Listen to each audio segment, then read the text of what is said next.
Hello to my classmates and my instructor. Today, I'm going to be talking a little bit about the importance of the second chance. I'm going to talk about it in a couple of different aspects. The first being the importance of a second chance within our criminal justice system, and then I'm going to talk a little bit about the importance of the second chance within our educational system, something that we're dealing with even right now. And then I'm going to close things out with a short testimony of myself and how a second chance changed my life. The first thing we're going to get into is the importance of a second chance within the criminal justice system. And I'm going to read an excerpt from a journal from the National Institute of Justice. And it says, within 3 years of release, about two-thirds, that's 67.8% of released prisoners were rearrested. Within 5 years of release, about three-quarters, or 76.6%, of released prisoners were rearrested.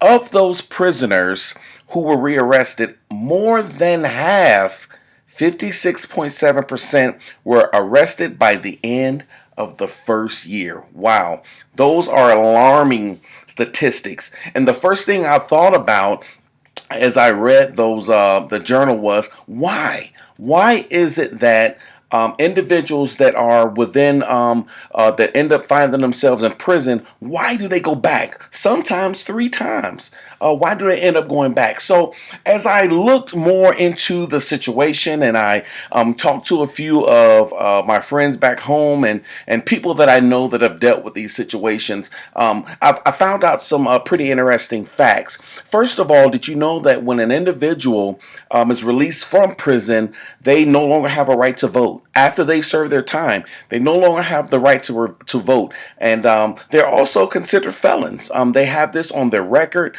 for the rest of their lives in a lot of cases, and so they find it very hard and very difficult to rejoin society because they can't find work, they can't find employment. So when an individual is kind of caught in a rock, in a hard place in a situation like that, they only revert back to what they know. Individuals are going to survive. Now, don't get me wrong. I am not condoning crime. I am not saying it's right. I am not saying that what they're doing is justified. I'm just stating a couple of facts and maybe a different way of thinking when it comes to the second chances that we give ex-cons, or the so-called second chances. If we put them in a position where they can't get a job, or can't find employment, or they can't even vote for representation, are we really giving them a second chance? Now, don't get me wrong. There are situations where individuals don't deserve a second chance, but we have to trust that our justice system would decide who should be given that second chance and who shouldn't. But to me, if the individual is not being given a second chance, keep them in prison, because they can't rejoin society successfully. Because if they go out into society and they can't work, they're only going to go back to what they were doing before, to make sure that they can make a living. All right. The next thing we want to talk about is a second chance within our educational system. I read in the value of adult education and the GED. They have a article actually called Second Chances. It says, by one estimate, only 10% of GED recipients earn their college degree.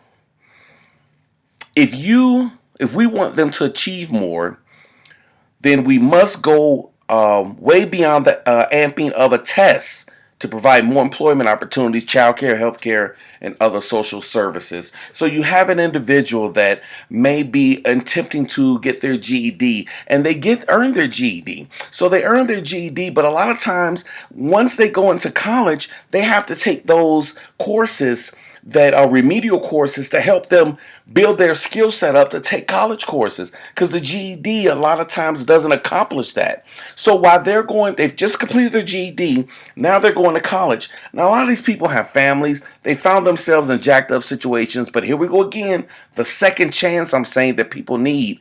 So we have to, as society, I think, figure out another way, a better way to support individuals that are trying to complete their education. Last piece I want to share with you is a personal story of mine. A few years back, several years back in my teens, I decided it would be a great idea to rob a rent-a-center.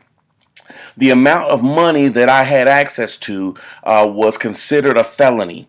I did receive a felony, but I pled out. My church that I was a part of, bless God, they got me a representation. I made a plea deal, and it was brought down to a misdemeanor.